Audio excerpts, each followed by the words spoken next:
Muy buenos días, hermanos, el Señor les bendiga. Es para mí un gusto saludarles y darles la bienvenida a nuestro culto dominical. Ahora quiero invitarles a que por favor abramos nuestras Biblias y vamos a hacer lectura del texto que vamos a estar viendo el día de hoy en nuestro tiempo de predicación. Por favor, acompáñenme allí en su Biblia al libro de Hechos. Vamos a leer capítulo 13, versículos 4 al versículo 12.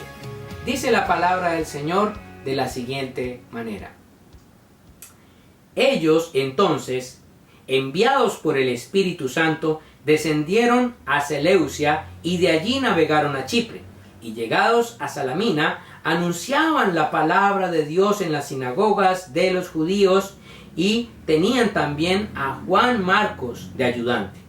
Y habiendo atravesado toda la isla de Pafos, hallaron a cierto mago, falso profeta, judío, llamado Barjesús, que estaba con el procónsul Sergio Paulo, varón prudente.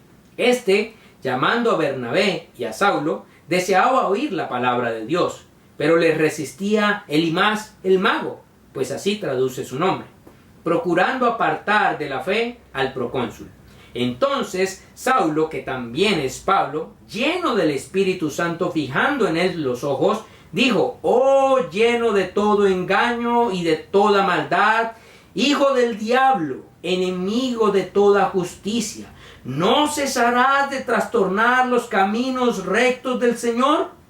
Ahora pues, he aquí la mano del Señor está contra ti, y serás ciego, y no verás el sol por algún tiempo. E inmediatamente cayeron sobre él oscuridad y tinieblas, y andando alrededor buscaba quien le condujese de la mano. Entonces el procónsul, viendo lo que había sucedido, creyó, maravillado de la doctrina del Señor. Hermanos, qué precioso texto el que hemos podido leer en esta mañana. Permítame o acompáñeme por favor en oración, colocando este tiempo que Dios nos ha permitido en el día del Señor, para que juntos podamos adorar y celebrar su misericordia y su gracia sobre nosotros. Y a continuación tendremos también nuestro tiempo de adoración a través de unas hermosas canciones que hemos preparado. Así que oremos juntos al Señor. Padre, damos gracias por tu palabra que acabamos de leer. Damos gracias por este tiempo que nos permite reunirnos a pesar de las circunstancias a través de la internet.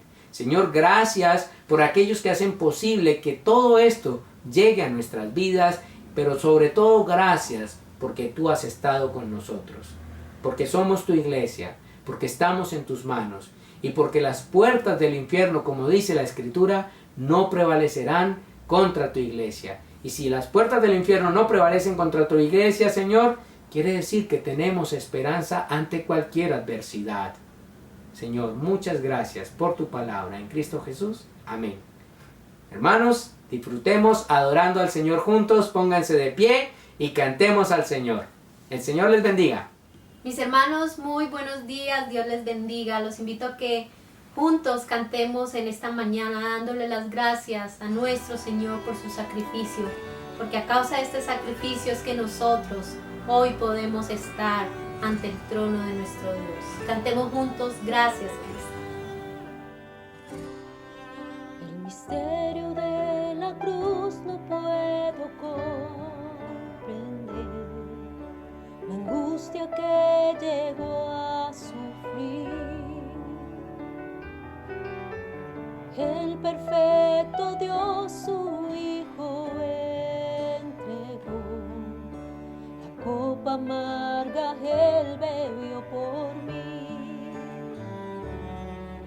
Tu sangre mi maldad lavó, gracias Cristo, pues satisfecha la ira de Dios. Gracias Cristo, tu enemigo fui. Y hoy me siento a tu mesa, gracias Cristo.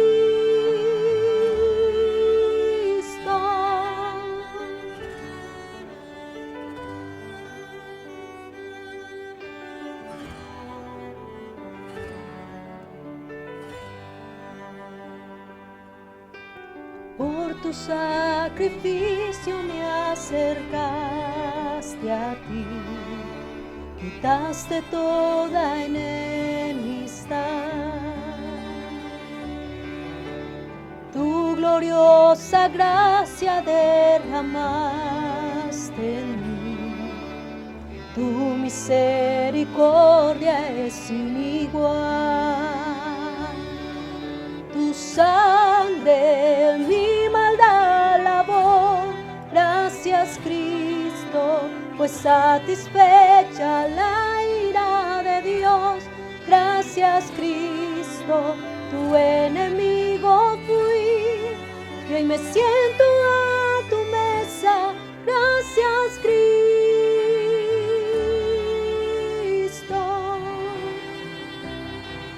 Amante de mi ser,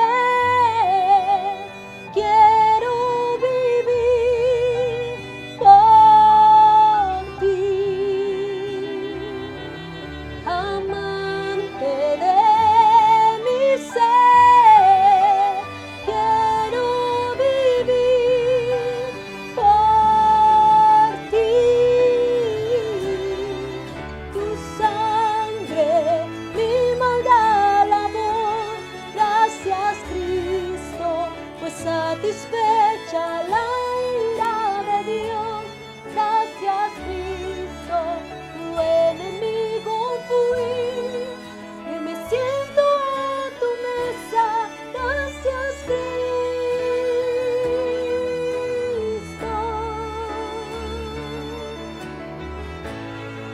Dios, damos gracias a ti por este sacrificio hermoso a través de Cristo Jesús y esta fidelidad que tú muestras hoy para con nosotros, porque tu fidelidad es grande.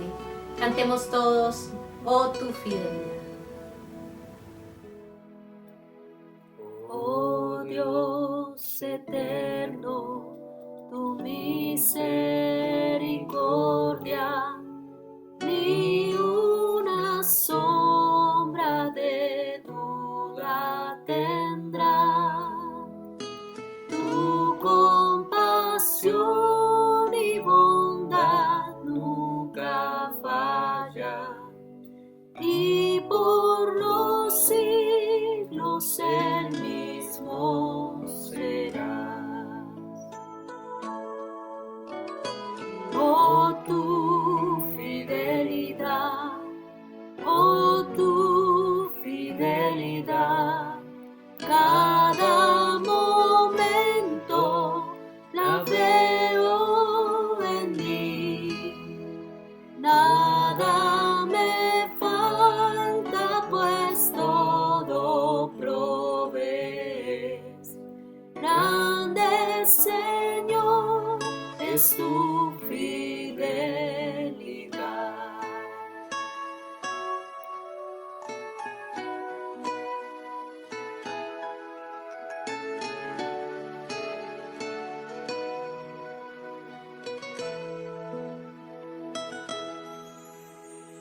La noche oscura, el sol y la luna, las estaciones del año también unen su canto cual fieles criaturas, porque eres bueno y por siempre eres fiel.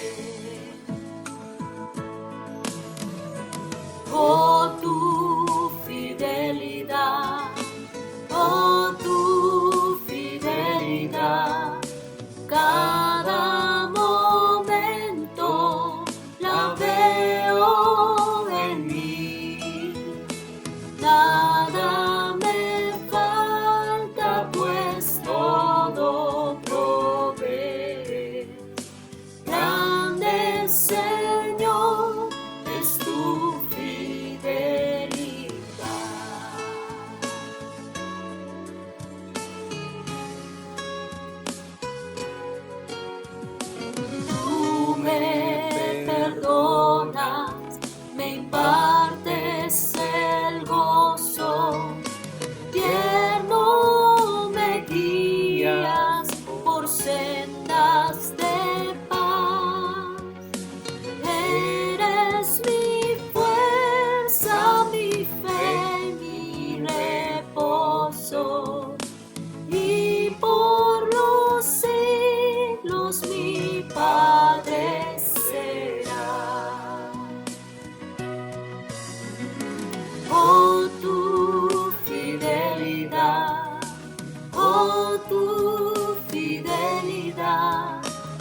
Señor, no podemos ocultarlo.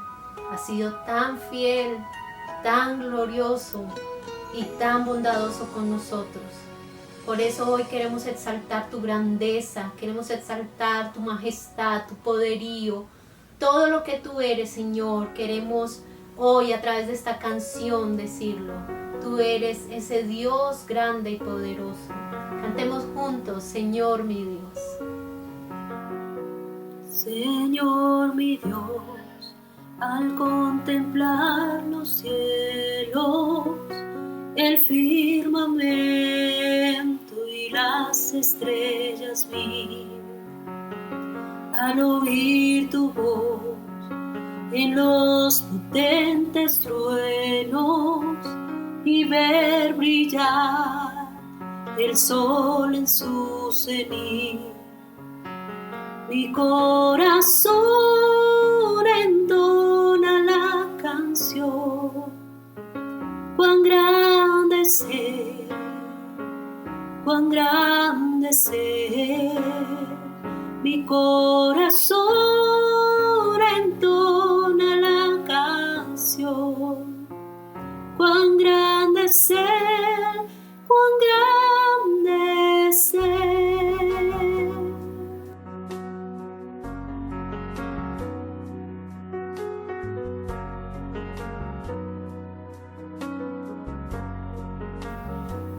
Al recorrer los montes y los valles y ver las bellas flores al pasar, al escuchar el canto de las aves y el murmurar del claro manantial, mi corazón entona la canción. Cuán grande es Él, cuán grande es Él, mi corazón entona la canción. Cuán grande es Él, cuán grande es Él.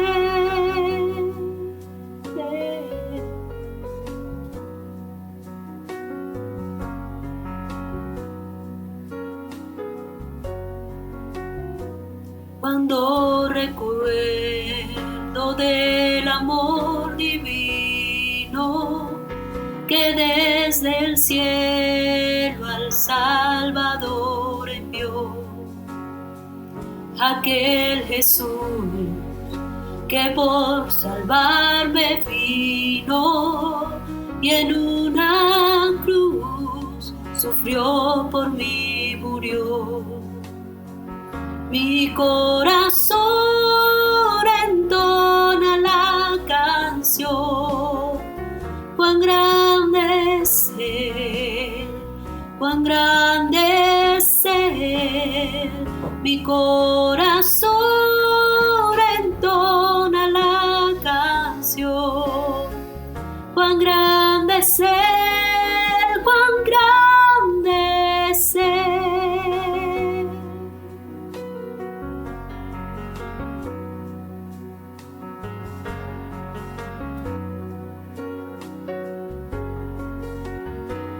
Cuando el Señor me llame a su presencia, al dulce hogar, al cielo de esplendor, le adoraré, cantando la grandeza de su poder y su infinito amor.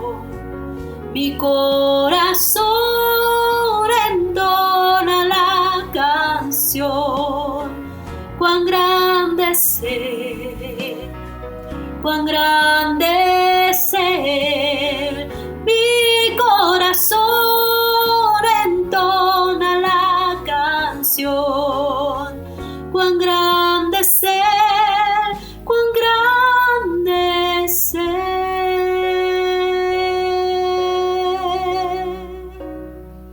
Cuán grande es Él.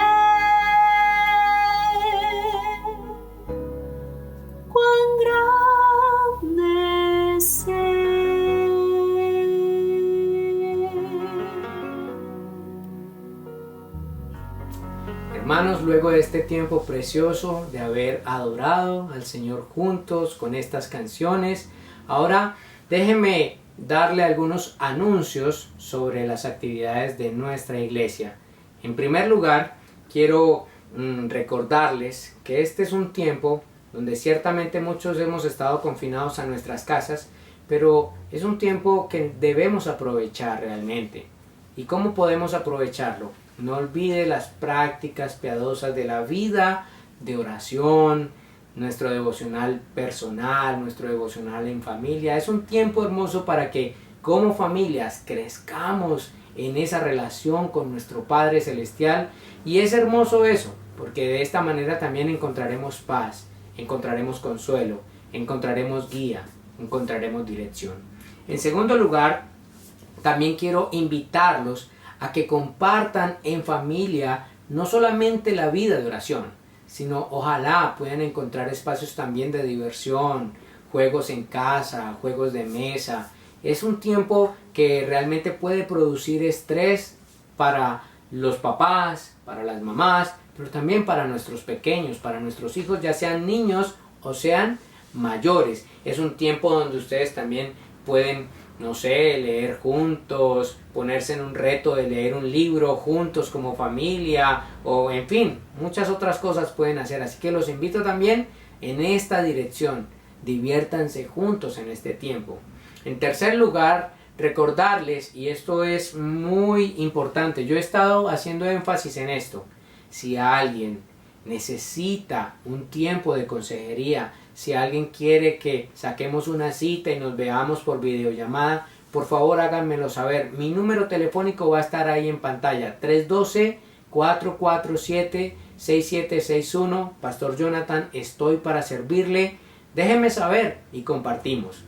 En cuarto lugar, quiero recordarle a las parejas, hemos estado teniendo unas reuniones de parejas muy edificantes. El tema que estamos abordando en este tiempo, que tiene que ver con educación, ha sido desafiante, maravilloso. Así que les invito a los que estuvieron y a los que no estuvieron que se conecten y ojalá puedan invitar a otras parejas para que puedan estar expuestas a este tema tan importante que tiene que ver con la educación y la orientación, no solo para nuestros hijos, sino también para otros. En quinto lugar, recordarles también que nuestra reunión de mujeres sigue desarrollándose los días jueves a las 5 de la tarde. Mi esposa está orientando un estudio basado en el libro de Ruth, maravilloso, precioso. Y ya están en los últimos capítulos que son fascinantes, donde podemos ver cómo Dios en su soberanía y providencia trae consuelo y esperanza a su pueblo aún en medio de situaciones altamente adversas y difíciles.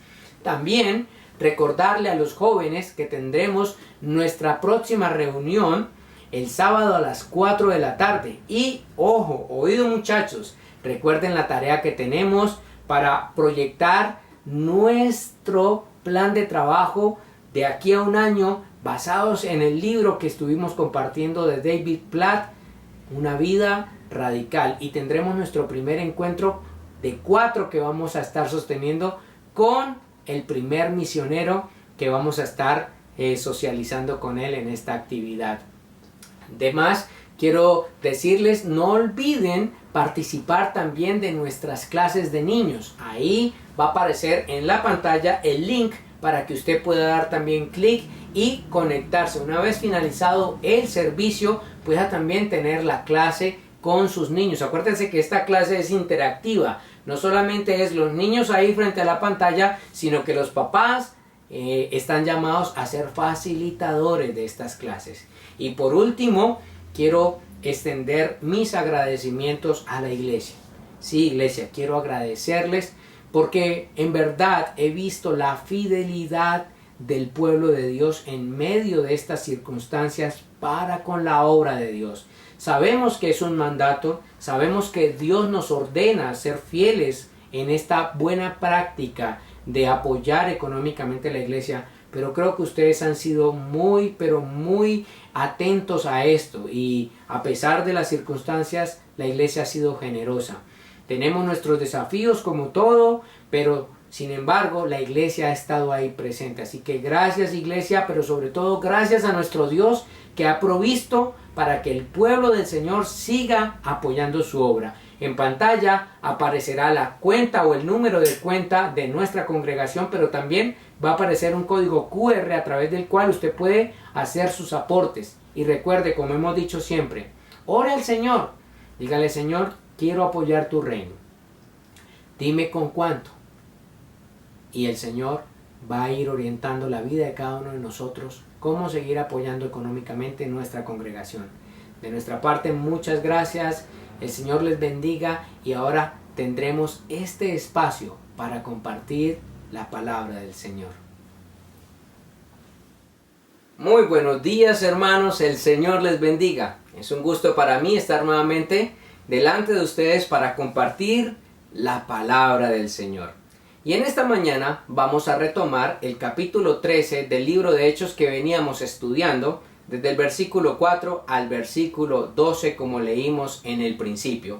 Sin embargo, quiero pedirle que por favor ore conmigo en este momento para que juntos compartamos también y que nuestros corazones estén dispuestos para oír el mensaje de Dios que se ha preparado para nosotros el día de hoy.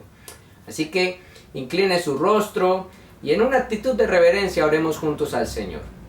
Padre, damos gracias a ti por esta mañana que nos permite reunirnos para compartir tu palabra.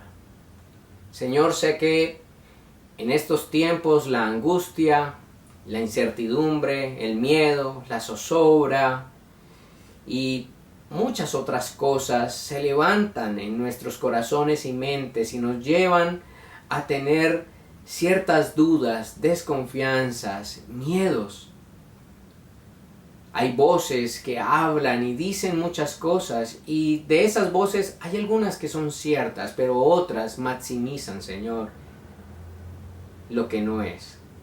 Así que quiero rogarte que tu verdad, tu palabra, Señor, venga a nosotros en esta mañana trayendo consuelo, trayendo esperanza, trayendo luz, Señor, y llevándonos a ver que tu palabra, Señor, tiene para nosotros un mensaje de ánimo, de dirección y de confianza en ti, Padre precioso. Así que descansamos en esta mañana en tu presencia en Cristo Jesús. Amén. Mis hermanos, yo he venido desarrollando una serie basada en el libro de Hechos, como les decía hace un momento, y esta serie tiene como propósito identificarnos quién es la iglesia entre tantas. De hecho, el día de hoy vamos a abordar un tema controversial y es el engaño y la mentira desde las Escrituras, en esta escena que nos refleja el capítulo 13 de Hechos, versículos 4 al 12. Y precisamente es ese texto el que me hizo recordar una película que vi en mi niñez y que seguramente muchos de ustedes han visto y se llama Mentiroso, Mentiroso, protagonizada por un actor muy conocido llamado Jim Carrey. Esta película presenta una trama alrededor de la mentira y el engaño que era la habilidad que tenía Jim Carrey como protagonista de esta película para ganarse la vida y repuntar en la sociedad. Pero lo curioso o paradójico de este personaje es que su hijo, un niño pequeñito, no se sentía orgulloso ni feliz de que su papá engañara a los demás y que se ganara la vida de esa manera, aunque esto representaba éxito y muchas comodidades para el niño. Por esa razón el niño pide un deseo y es que su papá deje de ser mentiroso por lo menos durante un día. ¿Cuántos de nosotros deseamos que el engaño y la mentira no hiciera parte de nuestras familias, de nuestro entorno social, de nuestro país, del mundo entero? Y es un tema bien complejo. Tan complejo es este tema que también me di a la tarea de estudiar algunos documentos académicos que me dejaban ver la complejidad del engaño y la mentira. Resulta que una universidad en España, bajo unas disciplinas académicas o bajo unas áreas de estudio que son la antropología y la psicología social, encaminaron un estudio para poder identificar o poder encontrar herramientas para identificar una persona cuando está engañando. Sin embargo, las orientaciones o las conclusiones a las que llegaron fueron demasiado complejas. Se necesita desarrollar ciertas capacidades para poder identificar a una persona cuando engaña. También podemos ver cómo algunas personas son sometidas a procesos de polígrafo para poder identificar si están engañando. Tan complejo es el engaño en el corazón del hombre que los mismos hombres nos hemos visto en la obligación de desarrollar una cantidad de sistemas, instrumentos para poder identificarlo. De esta manera, yo quiero decirles que el engaño ha minado la confianza, ha minado a la humanidad, tanto de escepticismo e incredulidad, que la misma humanidad ha puesto en tela de juicio no solamente la credibilidad de su prójimo, de las organizaciones, de los gobiernos, sino también de la palabra de Dios. Y eso es precisamente lo que vamos a abordar en el texto de hoy. Pero no se confunda. La práctica de la mentira y el engaño no son en sí el principal opositor de la verdad del Evangelio. Hay otro elemento, hay un protagonista detrás de eso, y la misma Escritura nos enseña quién es ese opositor o quién es el que está detrás del engaño que se levanta contra la Escritura, contra el Evangelio y contra la verdad de Dios. Basta con ir al Evangelio de Juan capítulo 8 versículo 44 y nos van a decir quién es el fundador del engaño y la mentira: Satanás. Y la misma Escritura nos dice en el Evangelio de Mateo capítulo 16 versículo 18 que Satanás enfilará toda su fuerza, todo su poder para tratar de detener el avance del mensaje del Evangelio. Sin embargo, ese mismo texto nos dice que aunque Satanás lo intente, las puertas del infierno no prevalecerán contra la iglesia. Y eso es lo que está pasando en el texto, o lo que vamos a ver en el texto del día de hoy. Por eso, cuando yo leí el capítulo 13 de Hechos y la porción que correspondía para el día de hoy, ese texto generó en mí una pregunta, una inquietud, y es: ¿cuál debe ser o cuál es el papel de la iglesia ante la sociedad cuando ésta difama y resiste el mensaje del Evangelio? ¿Cuál es nuestro papel? El mismo texto me da la respuesta y me dice que nosotros debemos confiar, pues no existe criatura, razonamiento humano, poder o reino que se levante contra el mensaje del Evangelio y su verdad que pueda triunfar. No existe, hermanos. De esta manera, quiero que usted piense conmigo en lo siguiente. Hemos venido estudiando el libro de Hechos. Ya nos encontramos en el capítulo 13. Capítulo 1 al capítulo 7 nos muestra cómo el Evangelio avanzó en medio de Jerusalén contra todo pronóstico.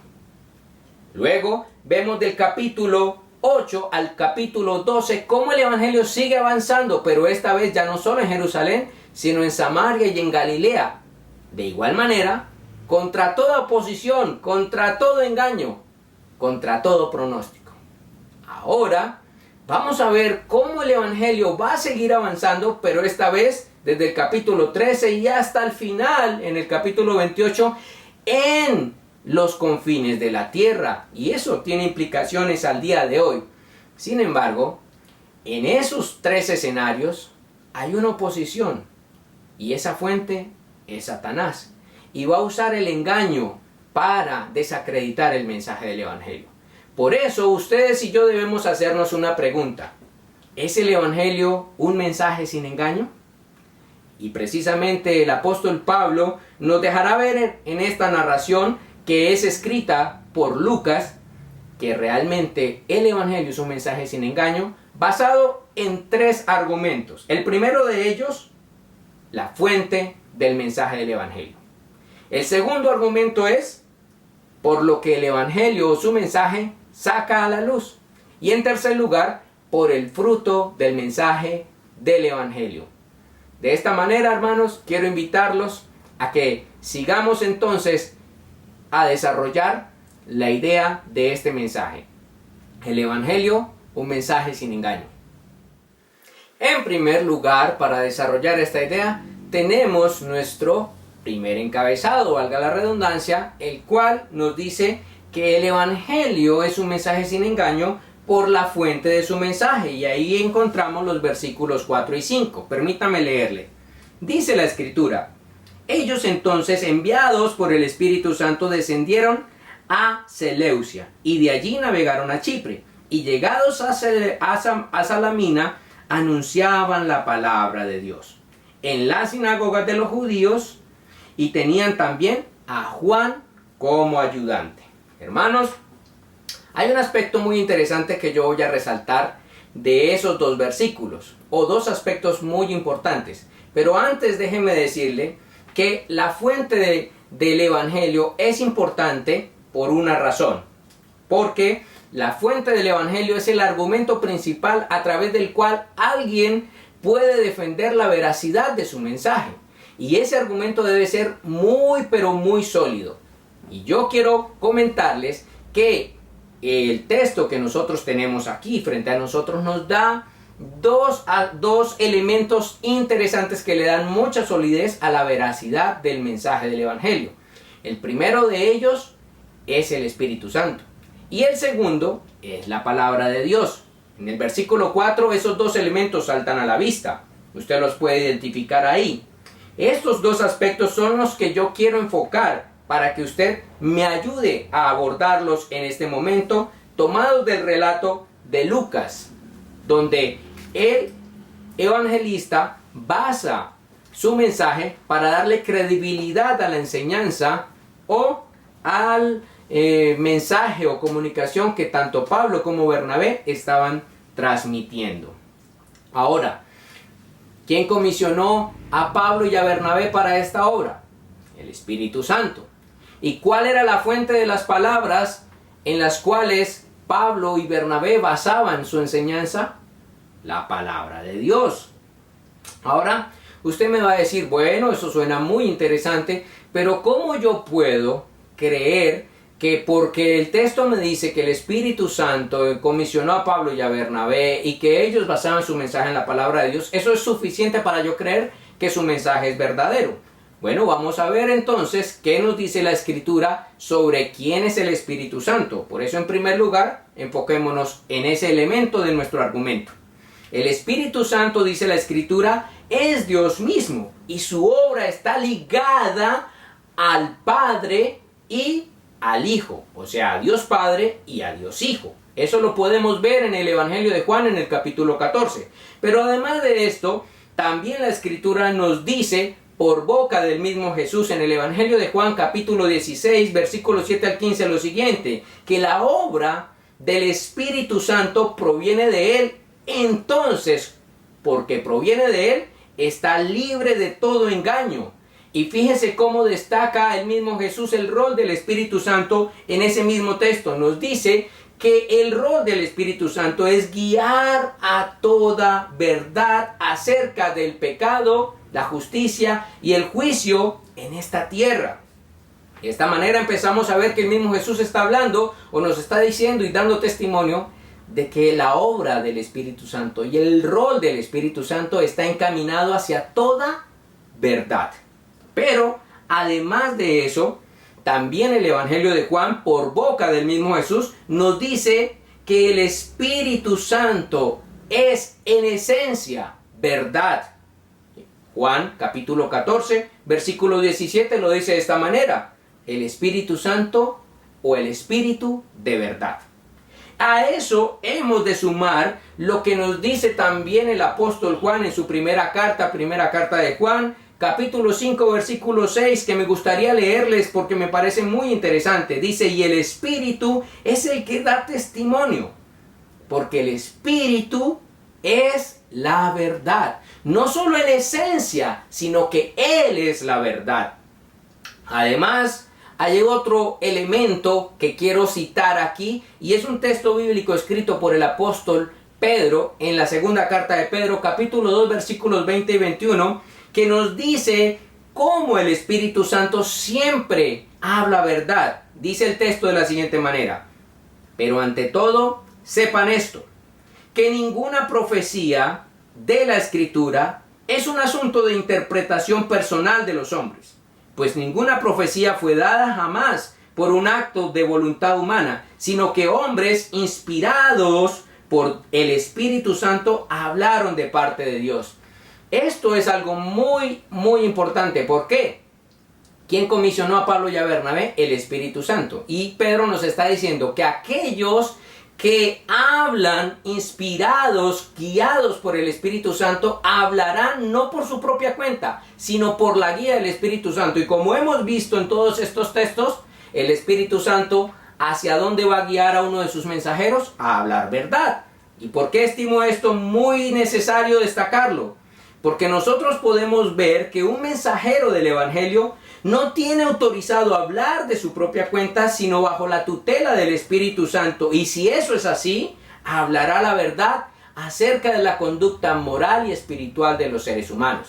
Ese es el primer elemento de nuestro primer argumento. Ahora veamos el segundo elemento, que es la palabra del Señor.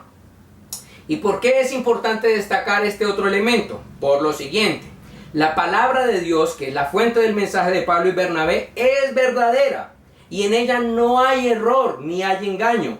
Así lo destacan la comunidad de teólogos en el mundo. Y quiero citar 4 argumentos porque podríamos hablar mucho de esto. De hecho, hay una asignatura en el estudio de la teología, se llama teología bíblica, y nos tomaría 6 meses, 7 meses profundizar en esa área, pero quiero resumirle todo eso en 4 elementos importantes para destacar la veracidad de la palabra del Señor. El primero de ellos es el siguiente: los escritores de la Biblia escribieron como testigos presenciales e historiadores fieles del texto. Es muy importante tener eso presente. Ellos no escribieron de algo que un rumor por allá que escucharon, no, ellos fueron quienes escribieron el texto, testigos presenciales, muchos de ellos testigos oculares, otros fueron escribientes de personas que fueron testigos presenciales de los acontecimientos que la Escritura nos narra. En segundo lugar, el mensaje de la Biblia es fielmente consistente e históricamente preciso dentro de sí mismo. ¿A qué me refiero con eso? La Biblia nos narra lugares, personajes, acontecimientos en toda la Escritura, desde Génesis hasta Apocalipsis, que son evidenciables con la misma historia y son constatables y son coherentes. ¿En qué sentido? En que a pesar de que si arrancamos en Génesis y terminamos en Apocalipsis, la escritura del texto nos da más o menos 1500 años. Ese es un periodo de tiempo en el que se escribió la Biblia. Son 40 personajes diferentes. Muchos de ellos no conocieron los escritos los unos de los otros. Sin embargo, el tema principal de la Biblia es uno solo. Nunca se perdió el hilo conductor del tema de la Biblia, que era o que es Jesucristo. Y eso lo dice el mismo Señor Jesucristo en el Evangelio de Lucas, capítulo 24, versículos 44 al 49.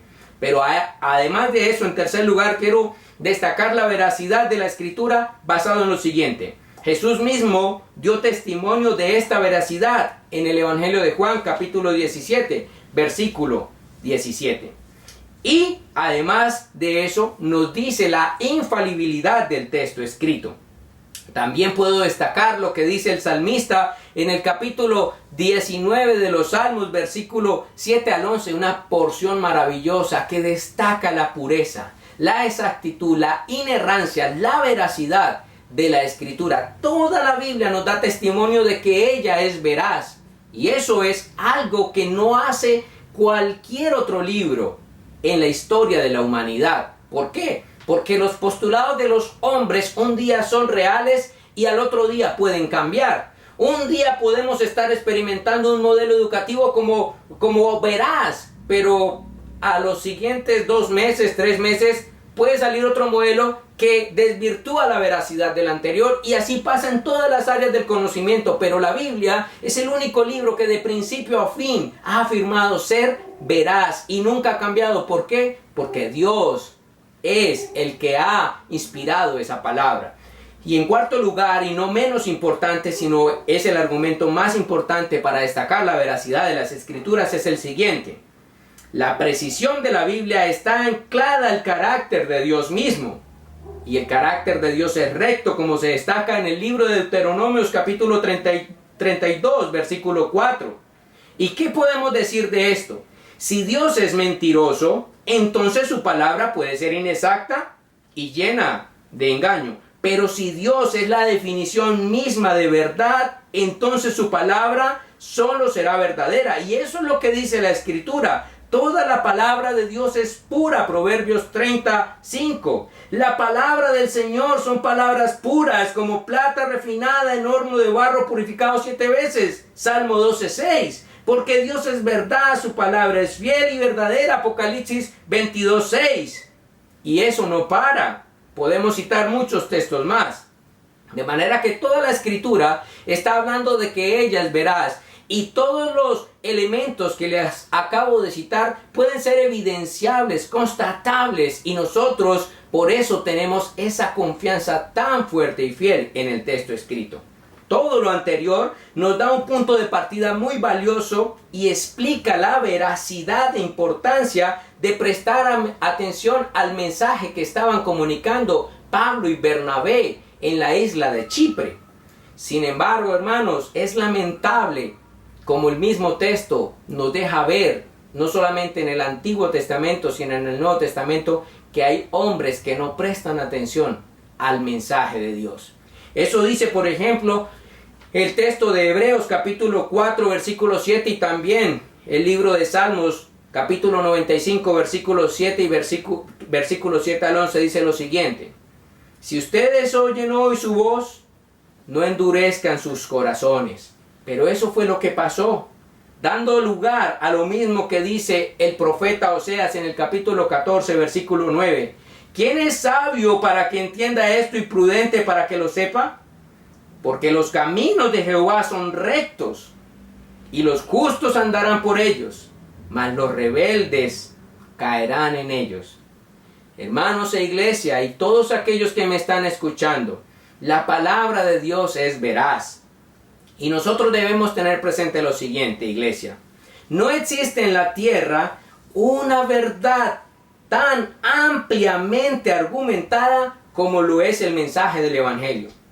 Si la gente no lo quiere oír, présteme atención, esto no debilita en nada la veracidad del mensaje. Antes, hará evidente cómo el mundo se encuentra esclavo del engaño y es incapaz de reconocer la verdad, aunque la tenga enfrente, aunque la escucha, aunque la vea. Eso dice el Evangelio de Juan en el capítulo 1. Jesús, la verdad misma, Él se identifica como la verdad misma. Vino a los suyos, mas los suyos no le recibieron. Quiera el Señor que esa no sea nuestra realidad, hermanos. Y de esta manera pasaremos a nuestro segundo encabezado. Hermanos, como les dije, en segundo lugar, vemos otra razón por la cual el Evangelio está libre de engaño. ¿Y cuál es esta? Versículos 6 al 8 nos deja ver por lo que el Evangelio saca a la luz con su mensaje. Déjenme leerle lo que dice el texto. Y habiendo atravesado toda la isla hasta Pafos, hallaron a cierto mago, falso profeta judío llamado Bar Jesús, que estaba con el procónsul Sergio Paulo, varón prudente. Este, llamando a Bernabé y a Saulo, deseaba oír la palabra de Dios, pero le resistía un tal Elimás, el mago, pues así lo traduce su nombre, procurando apartar de la fe al procónsul. Hermanos, Lucas nos dejará ver entonces este segundo argumento de por qué el Evangelio es un mensaje sin engaño, dejando en evidencia las razones por las cuales el Evangelio muchas veces es resistido en medio de la sociedad que nos está narrando el texto, pero aún en medio de nuestra sociedad en este siglo XXI. De esta manera quiero destacar 3 elementos que hacen parte de esta escena: el lugar donde se desarrollan los hechos, un opositor mencionado ahí al mensaje del Evangelio, y en tercer lugar, el conflicto que generó el Evangelio y que es lo que saca a la luz el mensaje del Evangelio. Vamos con lo que nos dice el versículo 6 en la primera parte. dice la escritura que Pablo y Bernabé llegaron a un lugar llamado Pafos. Pafos era la capital de la isla de Chipre y era el lugar o la ciudad donde se concentraba el poder político y militar de la isla. Allí se encontraba la casa o la morada del gobernador de la isla, que en este caso era un procónsul delegado por el Senado romano, y este hombre se llamaba Sergio Paulo, como leímos hace un momento en las escrituras. Pero présteme atención, hay unos detalles que no están ahí en el texto, pero que sí los encontrarás en la historia universal, y es que Chipre, y en este caso su capital, Pafos, no solamente albergaba el poder político y militar de ese lugar, sino que también era el epicentro del culto o la religión que se daba a una diosa llamada Afrodita o Venus. Esta diosa concentraba un elevado número de sacerdotisas dedicadas a ejercer el culto a esta diosa. Pero imagínense cómo ejercían el culto a esta diosa: a través de la prostitución sagrada, bajo o sobre pretexto de incentivar la fertilidad en medio de la población. De esta manera yo puedo decirles que este lugar parecía muy atractivo para muchos, de manera que allí se albergaba no solamente el poder político y militar, sino también el poder del entretenimiento, la diversión y todos estos desenfrenos que vende la sociedad aún en este tiempo. De manera que este era un lugar muy interesante y que llamaba mucho la atención para algunos hombres que deseaban hacerse grandes. Y esto me da lugar o me da paso al segundo elemento para destacar en esta porción: el opositor que se levanta contra el mensaje de Pablo y de Bernabé. Lucas nos menciona un personaje y lo describe con sumo detalle, y quiero hacer la precisión en este hombre. Dice primero que era un mago. Esto quiere decir como un sabio de la época, como un consejero, como un asesor experto en ciencia y en otros conocimientos. En segundo lugar, nos dice que era falso profeta, y esto ya nos empieza a dar una idea de qué es lo que está pasando aquí. Y esto indica que no solamente era experto en ciencia, sino que también manejaba otras prácticas tal vez más ocultas, y que nosotros pudimos ver en la escritura, si usted ha leído el Antiguo Testamento, cómo algunos hombres se dedicaban a ciencias o algunas doctrinas esotéricas oscuras, como en Egipto, en Babilonia o en Persia. Y esto había influenciado a muchos hombres de la época. De manera que esto de falso profeta está ligado también con el tercer elemento que describe Lucas, porque dice que era judío. Y recuerde que los judíos habían estado exiliados y habían estado expuestos a las prácticas de imperios como el imperio egipcio, el imperio babilónico, el imperio medo, el imperio persa, y ahora nos encontramos en medio del imperio romano. Y mire cómo estas prácticas han escalado de generación en generación y de imperio en imperio. Pero hay otro elemento interesante ahí que destacar sobre su nacionalidad. Déjeme decirle que este hombre, aparentemente pueblo de Dios, estaba viviendo realmente a espaldas de la voluntad de Dios, pues la misma escritura censura este tipo de prácticas. Usted puede constatar eso en el libro de Deuteronomios capítulo 18, Apocalipsis capítulo 9, y aún este tipo de prácticas fueron piedra de tropiezo para la nación de Israel. Así lo denuncia el profeta Jeremías en su libro en el capítulo 14, versículos 14 al 16. Sin embargo, parece que este tipo de ejercicios, de roles, de profesiones, porque así se habían vuelto profesiones, se habían hecho muy apetecidas para algunos por las ganancias, el estatus y las posiciones a las cuales podían alcanzar. Y por último, Lucas nos dice que este hombre se llamaba Barjesús, y me parece irónico porque ¿sabe usted qué traduce Barjesús? Hijo de Dios. Pero más adelante veremos que Barjesús, o Elimás como será reconocido más adelante, no tenía nada de hijo de Dios. Y este es el preámbulo que nos abre Lucas para mostrarnos quién se opuso al mensaje del Evangelio. Pero déjeme decirle algo. Bar Jesús no quedó en el olvido allí en el capítulo 13. La Biblia nos muestra a través de muchos textos, tanto en el Antiguo Testamento como en el Nuevo, pero quiero enfocarme en los del Nuevo Testamento. Por ejemplo, el Evangelio de Lucas, capítulo 16, verso 14, Gálatas 1, versículos 6 al 8, Efesios 4, 14, 1 Timoteo 3, 6, 2 Timoteo 4, 3 y 2 de Pedro, capítulo 2. Esos textos que les acabo de citar, yo quiero que usted los tenga muy presente. ¿Por qué? Porque cada uno de ellos nos está anunciando a la iglesia o advirtiendo que Bar Jesús no quedó en el olvido en Hechos 13. Hay muchos Bar Jesús y no están afuera de la iglesia todos, hay muchos dentro de la iglesia. Y por eso debemos tener cuidado nosotros el día de hoy. ¿Cuál es el mensaje que estamos escuchando? ¿A quién estamos atendiendo para seguir a Dios? ¿Por qué? Porque si nosotros escuchamos a esos Bar Jesús el día de hoy, también el apóstol Pablo escribe allá en la carta a los Romanos capítulo 1 versículos 17 al 20 cómo la ira de Dios se enciende contra aquellos hombres que niegan abiertamente la verdad de Dios, tanto internamente en la iglesia como externamente en otros escenarios. Así que hemos de tener cuidado porque este tipo de personas aún siguen vigentes y presentando oposición a través del engaño contra la iglesia. Pero en tercer lugar, vamos a ver cuál fue el motivo del conflicto que se generó en este lugar.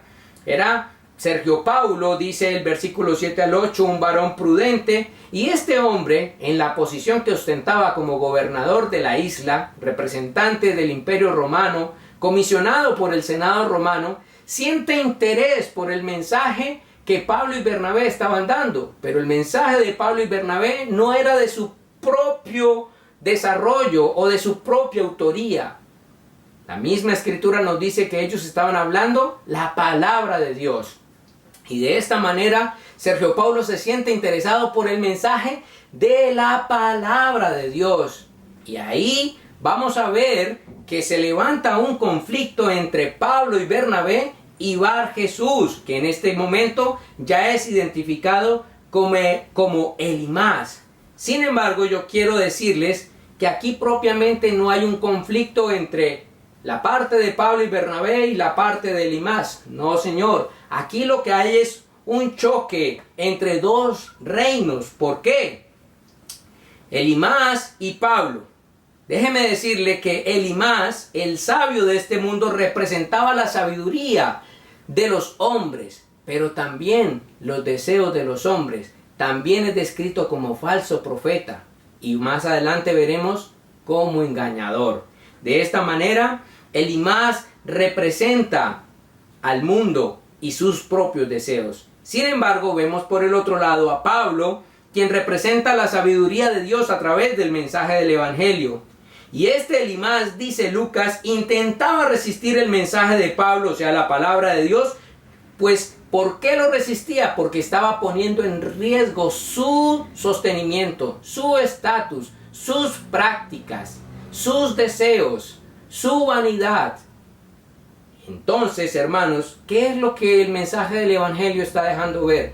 Elimas no se estaba oponiendo al mensaje de Pablo porque el mensaje de Pablo era erróneo, no. Elimas se oponía al Evangelio porque ponía en práctica su estilo de vida, su forma de vida, su modo de vida basado en el engaño. Y de esta manera yo quiero decirle a usted que nosotros hemos de tener cuidado con esto. La Biblia está llena de otros enfrentamientos como este. Por ejemplo, Moisés enfrentando a los asesores de Faraón, dedicados también a prácticas ocultas. Tenemos el ejemplo de Daniel en la corte de Nabucodonosor, de Darío, de Ciro y de Belsasar, también enfrentando oposición por el engaño. También encontramos a un Juan el Bautista anunciando el mensaje del Evangelio, pero recibiendo oposición por Herodias, la esposa de Herodes. Y esto le terminó costando la cabeza a Juan el Bautista. Sin embargo, llama mi atención que el mismo Señor Jesucristo también experimentó este tipo de oposición por el mensaje que Él predicaba a través de la religión y los gobernantes de su tiempo, y eso lo podemos ver más adelante en este mismo capítulo 13, en los versículos 27 al 29, cuando Pablo predica en Antioquía de Pisidia, que será nuestra próxima enseñanza de esta serie.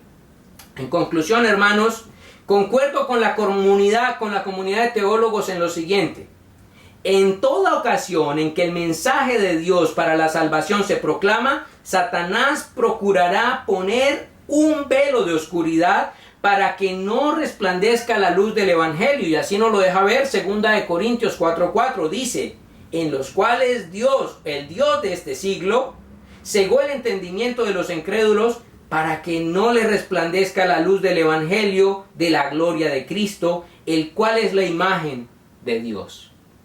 ¿Quién es el principal promotor de que la verdad del Evangelio sea resistida? El príncipe de este mundo. ¿Y quién es el príncipe de este mundo? La Biblia dice Satanás, el engañador.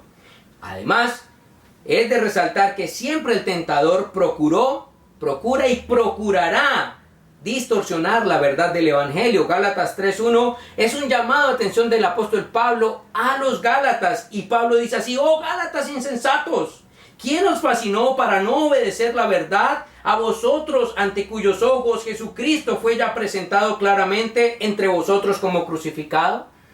Hermanos, el mensaje del Evangelio saca a la luz los deseos egoístas del hombre, pecaminosos, que quieren ganarse este mundo. Ustedes escucharon, yo les describí qué representaba Pafos, qué era lo que se daba en torno de Pafos.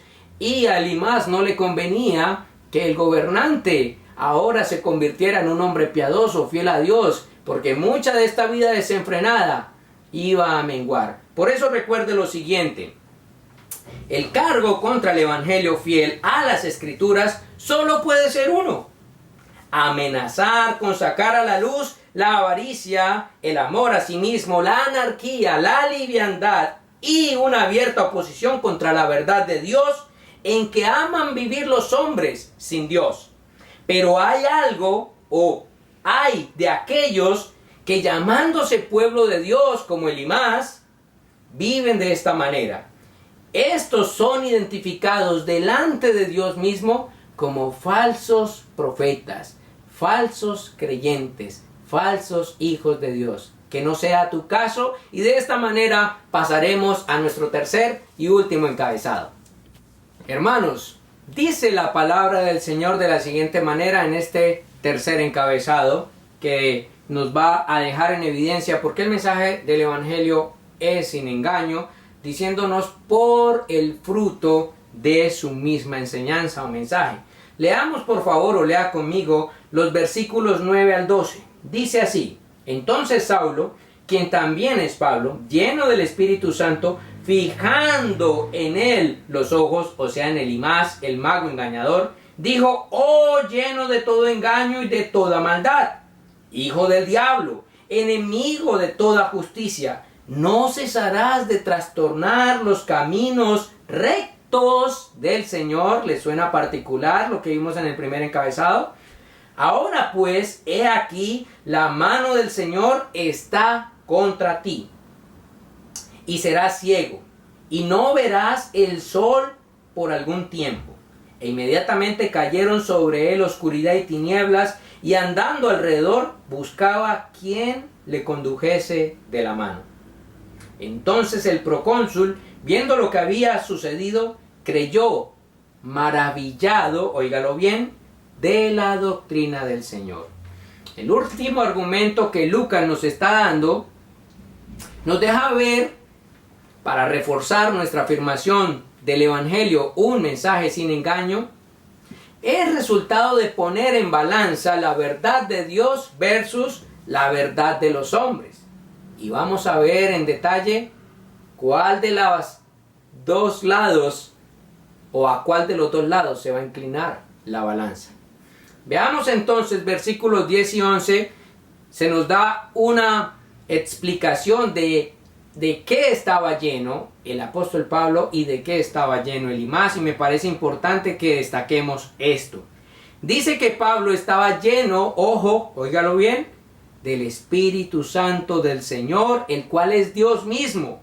hablando en la autoridad del Espíritu Santo.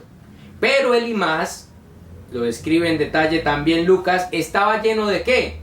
Lleno de engaño. Y según un diccionario, en este término, como se refiere ahí a engaño, quiere decir lo siguiente: es una actitud deliberada de encubrimiento o perversión de la verdad, especialmente en materias morales y espirituales, con la intención de encaminar mal a otros. Y de esto nos da testimonio también el apóstol Pablo en su carta a los Romanos capítulo 1 versículo 29 y capítulo 3 versículos 13. Pero además de eso, Elimás también estaba lleno de maldad. Y no solo eso, también dice que Elimás, por estar lleno de engaño y maldad, era constituido como un hijo ¿de quién? ¿De Dios, como significaba su nombre Bar Jesús? No, hermanos, del diablo, dice el texto de manera explícita, y por lo tanto enemigo de toda justicia y trastornador de los caminos torcidos de Dios, no, de los caminos rectos del Señor. Así lo deja ver el texto. Ahora, de esto yo quiero señalar, como dicen algunos, no hay hombre más engañado que aquellos que engañan a otros, o no hay hombre más engañado que el que engaña a otros. Esa era la realidad de Elimás. Él creía que por hacer alarde de sus capacidades para engañar al procónsul, estaba ganando el mundo, estaba ganando la cima del reino de los hombres. Pero la verdad es que estaba lejos de la verdadera cima a donde él debería haber apuntado, y es a Dios. Y esto es tremendo. Sin embargo, a la vista, usted y yo podemos discernir por el texto y por lo que hemos visto hasta aquí, ¿quién era el malo de los dos? ¿Pablo o Elimás? Usted podría decir, pues obvio, pastor, Pablo. Sin embargo, aunque eso es muy lógico para nosotros, es muy triste cómo los hombres han permitido que, siendo conscientes de quiénes son malos, en la vida vemos que es el mensaje de los malos el que más tiene adeptos, o el que más simpatizantes gana, o el que más oídos recibe, o el que más atención recibe. De esto nos da testimonio, por ejemplo, el Salmo 73, cuando nos dice que, por ejemplo, el salmista afirma cómo aquellos como Elimás o Bar Jesús son levantados y parece que están ganando el mundo. Eso nos dice el Salmo 73, parece que están ganando el mundo. Y por eso es que nosotros debemos tener en cuenta lo siguiente, algo que dice un teólogo llamado Simon. Él dice: la situación entre estos dos hombres alcanzó un nivel muy crítico. ¿Por qué? Porque estaba en juego la veracidad de sus mensajes. O era Elimás el impostor, o lo era Bernabé y Pablo. ¿Cuál de estos dos es el impostor para ti? ¿Cuál es el impostor para las mayorías de este mundo? Y eso es lo que nosotros tenemos que ver a la luz del versículo 11, no a la luz de las apariencias. Y el mismo Asaf, al final del Salmo 73, llega a la conclusión de cuál es el que verdaderamente está triunfando y cuál es la verdad que triunfará al final. Versículo 11, usted puede ver, y siguiendo esta idea, las escrituras nos ilustran que esta confrontación ha existido siempre desde el huerto del Edén. Usted encontrará la palabra de Dios, la verdad de Dios versus la verdad de la serpiente. Pero también usted encontrará cómo también en el libro de Génesis la verdad de Dios hablada por Noé es contrarrestada por la verdad de los hombres que le dicen no va a haber tal diluvio. Usted puede seguir avanzando y encontrará cómo Moisés llega a Egipto para liberar al pueblo llevando la verdad de Dios, pero el pueblo quiere oír la verdad de Egipto, y es que era mejor devolverse a Egipto. Y así sucesivamente encontraremos. El mensaje de los profetas es vuélvanse a la palabra de Dios, pero el de los falsos profetas es no creemos que Dios sea tan duro, tan malo, tan cruel. Ese mismo mensaje es el que Pablo está predicando en este momento, y Elimas está diciendo, no, eso no es tan cierto. De esta manera la lucha ha sido siempre la misma, pero el resultado es uno solo. La verdad de Dios y su palabra prevalecieron.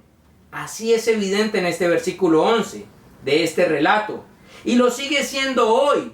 Fíjese, y usted va a ver a continuación en la serie que estamos desarrollando, que Elimas desaparece de esta historia. Sin embargo, el apóstol Pablo sigue no yendo solamente a Chipre, sino mucho más allá y extendiendo. Y estamos ahora en el primer viaje del apóstol Pablo, y el apóstol Pablo hace 3 viajes y muere de anciano, y el evangelio y su mensaje sigue extendiéndose. De eso nos da testimonio, por ejemplo, la carta que el apóstol Pablo escribe a los filipenses en el capítulo 42, versículo 22.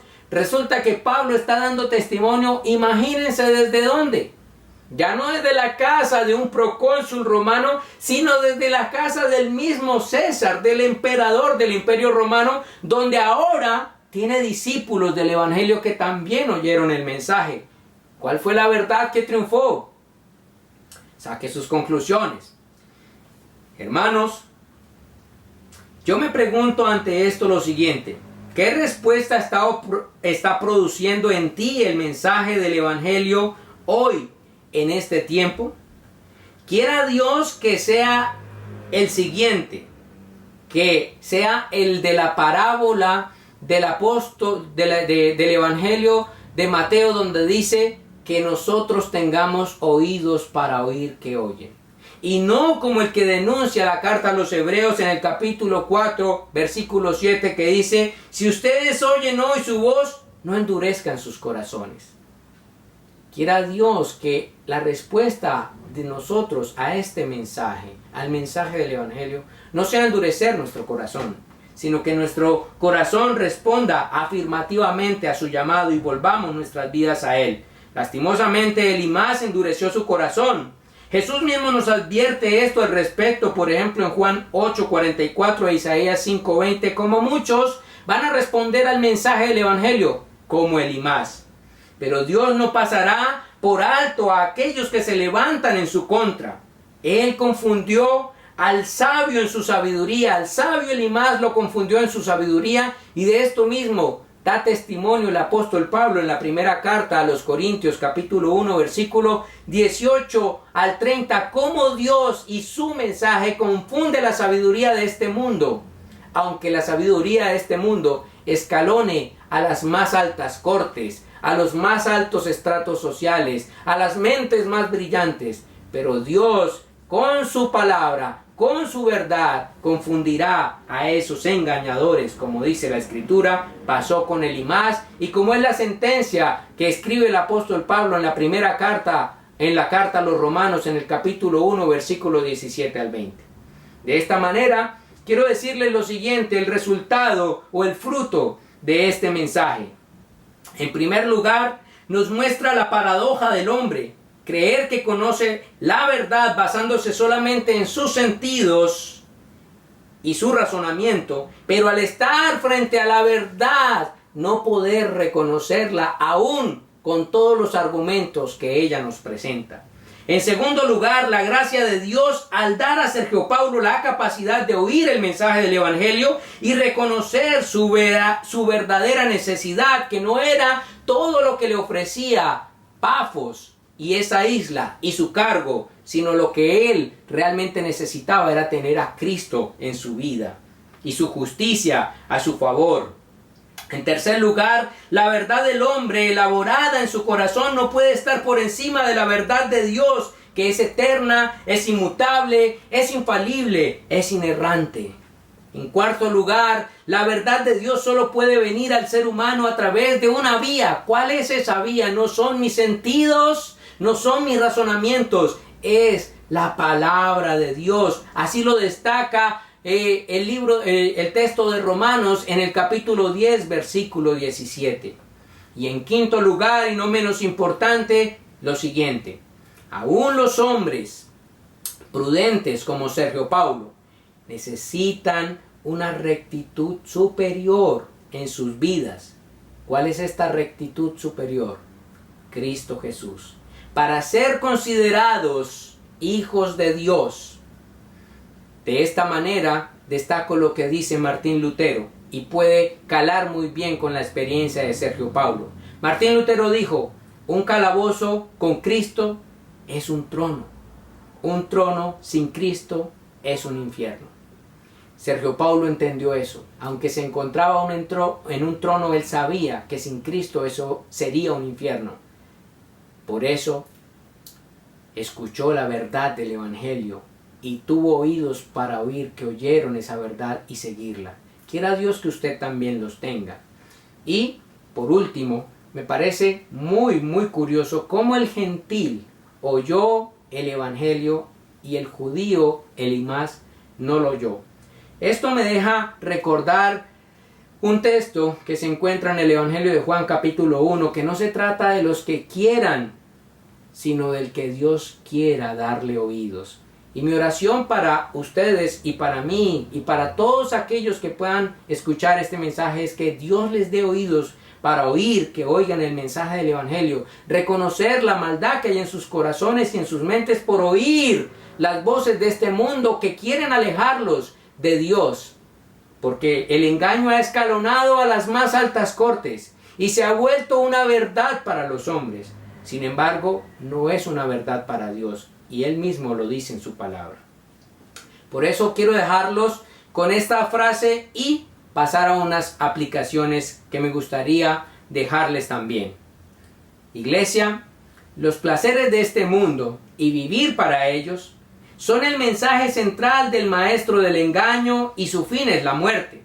Por tanto, estamos en el derecho y deber de resistir con valentía y la verdad del Evangelio el error de los hombres. Eso hizo Cristo, eso debe hacer la Iglesia. Por último, quiero destacar unas aplicaciones. Hermanos, nuestra primera aplicación. Algunos piensan que sus vidas están en peligro a causa de las circunstancias actuales del COVID-19. Por causa de la crisis económica, laboral, emocional, física, de salud, entre otras. Y no voy a ser insensible ante esto. No piense eso de mí. No es que quiera ocultar, eso es una verdad. Sin embargo, quiero que veamos cómo Sergio Paulo, otra necesidad más apremiante. Este hombre lo tenía todo, tenía estatus, tenía fama, tenía poder, tenía riqueza, tenía inteligencia. Sin embargo, él entendió que se hallaba necesitado de algo superior a todo lo que poseía y que podría llegar a perder. Él entendió que necesitaba a Cristo, que necesitaba a Cristo como su Señor, como su Rey por encima del mismo emperador. Y estuvo dispuesto a entregar todo eso para seguir a Cristo. ¿Qué te está alejando a ti de Cristo? Iglesia, puede que nosotros nos encontremos ante esa misma dicotomía. Puede que nosotros nos encontremos ante esa misma encrucijada. ¿A quién estamos escuchando? ¿Qué estamos siguiendo? Tenerlo a Cristo es algo que yo siempre les he dicho, es tenerlo todo. No tener a Cristo es no tener nada, así estemos sentados en un trono de hombres. En segundo lugar, iglesia, el llamado y orden de Dios para nosotros en este texto es lo que dice el apóstol Pedro en su primera carta, capítulo 3, versículo 15.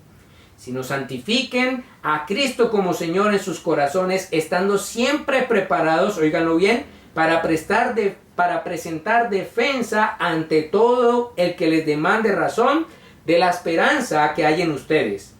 Pero háganlo con mansedumbre y reverencia. No hacerlo que dice el apóstol Pedro aquí, presentar defensa del Evangelio. Nosotros estamos llamados a ser testigos del Evangelio cuando podíamos congregarnos y también ahora que no podemos hacerlo. Cuando podíamos ir por las calles y ahora que no podemos hacerlo. Cuando podíamos dar un abrazo y ahora que no podemos hacerlo. Cuando podíamos estrechar las manos y ahora que no podemos hacerlo. Estamos llamados a presentar defensa de nuestra fe y más en estos tiempos que están demandando un mensaje que pueda orientar a aquellas almas presas de la angustia, de la desesperación, del abatimiento, de la confusión, porque su castillo de naipes, que era el sistema de este mundo, se ha venido abajo. Y en último lugar, amigo que me oyes por primera vez, o que tal vez me has oído en otras ocasiones, pero no estás caminando con el Señor, quiero leerte la siguiente ilustración. Dice así: en los corrales del oeste de Estados Unidos escogen una oveja para conducir a las demás al matadero. Las ovejas no entran en un lugar desconocido sin que alguien las guíe, como explica uno de los empleados. Pero seguirán esta oveja que escogemos a lo largo de todo el camino de más de medio kilómetro. A esta oveja la llamamos la oveja Judas. Supongo que se podría decir que traiciona a sus hermanas, puesto que la utilizamos una y otra vez. De la misma manera, las personas no difieren mucho de las ovejas. La mayoría sigue a un líder y su voz, sea malo o bueno. Quiero usar esta ilustración para decirte lo siguiente: ¿qué voz estás escuchando y está guiando tu vida y hacia dónde la está guiando? La voz que siguió Elimás fue la de su propio corazón engañoso. ¿Y quién es el padre del engaño? Satanás. ¿Cuál sería el final de Elimás? Dios dio una oportunidad ahí. Sin embargo, la misma escritura nos muestra que Elimás no volvió a aparecer. Quiere decir que Elimás seguramente escogió la voz del engañador. Pero el procónsul Sergio Paulo, en la misericordia del Señor, al oír la palabra del Señor, siguió la voz que lo conduciría a la verdad que lo haría libre y que le llevaría a la eternidad con Cristo por siempre. Mi oración es que tú puedas escuchar la voz de Cristo hoy. Así que de esta manera mi llamado es a que escojas, como dijo un hombre, lo siguiente: no es el hombre fuerte el que sigue el engaño y vive por él. El hombre fuerte es el que escoge la verdad y vive por ella para siempre. Este mundo es gobernado por los engañadores, pero los valientes son los que viven por la verdad. De esta manera, hermanos y iglesia, recuerden lo siguiente: no existe criatura, no existe razonamiento, poder o reino que se levante contra la verdad del Evangelio y triunfe. Oremos, por favor. Señor, damos infinitas gracias en esta mañana por permitirnos compartir tu palabra. Entender que la verdad prevalecerá, Señor. Entender que tu evangelio prevalecerá, como hasta aquí lo hemos podido evidenciar. Los pensamientos, razonamientos, imperios y fuerzas de este mundo han caído con el paso del tiempo, pero tu verdad cada vez se levanta con más vigor y fuerza. Aún en medio de este tiempo o del COVID-19, tu palabra no quedó presa porque los templos se cerraron, Señor. Por el contrario, tu palabra se ha multiplicado a más hogares, a millones de hogares, porque esta tribulación ha hecho que más oídos quieran oír el mensaje del Evangelio, como Sergio Paulo. Y oro, Señor, porque nosotros seamos portadores de ese mensaje, portavoces de ese mensaje, pero también oro porque los que escucharon en esta mañana, Señor, tengan oídos para oír como Sergio Paulo, y sus vidas de ahora en adelante no sean conducidas por el engañador de este mundo, sino por la verdad de tu evangelio. Te lo pido en el nombre de Cristo Jesús. Amén y amén. Mis amados hermanos, ha sido un placer estar con ustedes nuevamente. El Señor les bendiga.